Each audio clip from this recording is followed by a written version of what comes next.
The highest award given to British officials who work abroad is the Order of St Michael and St George. This consists of a star with a little enamelled painting, and the painting shows the angel St Michael standing on the neck of the devil, and the devil is a black man.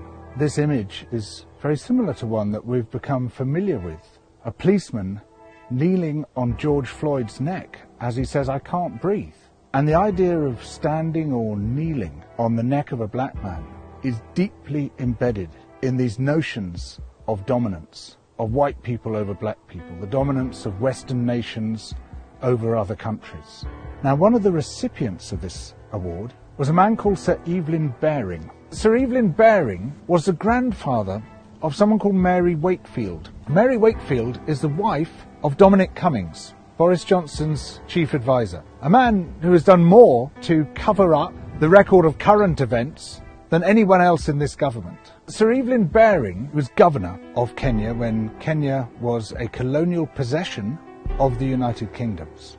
And while he was there in the 1950s, he instituted a system of concentration camps, which even his own Attorney General compared to those run by the Nazis.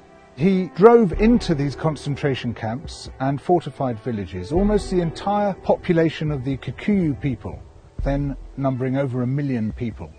Huge numbers died, some of them of starvation and disease, many beaten to death, burnt to death, tortured to death.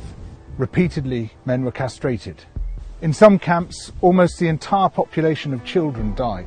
And until the Mau Mau are destroyed, the innocent too must suffer. It was Evelyn Baring who oversaw the creation of this system. Sir Evelyn Baring, upon whom rests the main responsibility of the campaign.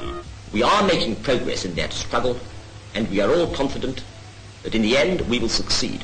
He also directly authorised the beating to death of people within those camps. When Labour MPs asked inconvenient questions about this, on one particular occasion when 11 men were beaten to death, he told the Colonial Secretary to tell the MPs that they had died from drinking contaminated water. Before Britain left Kenya, there was an order sent down, implemented by a special branch, to conduct what they called a thorough purge of the archives. They burnt crate after crate of documents. One of the orders instructed that if there were too many documents to burn, they should be packed into weighted crates, taken as far from the coast as practicable, and dumped into very deep water without currents.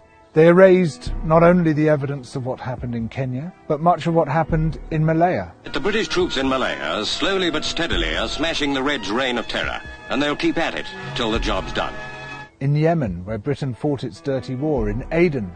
We're going to be extremely firm and extremely mean. If anyone starts any trouble, they'll just get their head blown off.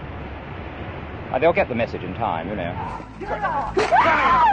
We remember all this in the context of Boris Johnson telling us that to pull down statues is to lie about our history. The entire history that we are told about British imperialism is a lie. We, as a nation, have a greater level of pride in our empire than any other European nation. People look back with nostalgia to Britain's imperial past.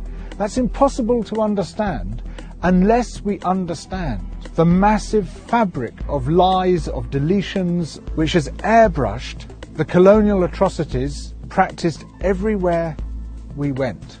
Imperialism has long been justified through the notion that the white man had a duty to civilize the so-called other races. Racism is an ideology, and to a very large extent it was created by British theorists. You can take it back to the late 18th century and the work of a physician called Charles White, who was one of the people who formalized this idea that there's a sort of ladder of life, and the white man is at the top of that ladder, and below the white man on the ladder is the white woman, and below that were people with dark skin. That ideology remains with us today. It's that ideology which led to the policeman kneeling on the neck of George Floyd, institutional racism, to systemic racism. And a huge part of that ideology began here in the United Kingdom to justify our seizure of other people's resources and other people's lives. These relationships continue by other means, through our trade relationships today, which are often highly coercive, enforced by offshore tribunals of corporate lawyers, basically forcing countries to give up their natural resources, enforced by international debt, and what we see is a net drain of wealth from the poor nations into the rich nations. This wealth is not just being taken from other people in the world today, it's also being taken from future generations. The capacity of the earth to support us is being wrecked by those who are burning through the earth's resources as quickly as possible, who are destroying our life support systems. Environmental destruction, imperialism, racism, these are intimately connected. They all mesh together as part of a global system of injustice. It's not just the bad stuff in history that they don't want us to see. It's also the good stuff. The massive role of the slave revolts and rebellions, of the slaves themselves and the ex-slaves, who through their advocacy managed to generate a huge amount of outrage about the slave trade and what it involved. Similarly, the history of resistance and rebellion within these shores, a huge range of people's movements amongst the working classes, amongst the middle classes, trying to create a better, juster, more democratic nation, often hundreds of years before their visions came to fruition. And by learning from that history, as well as by learning from our history of atrocities, these two hidden histories, we can begin to understand where we stand, why we are where we are, and how, from that position, we can start to build a better world.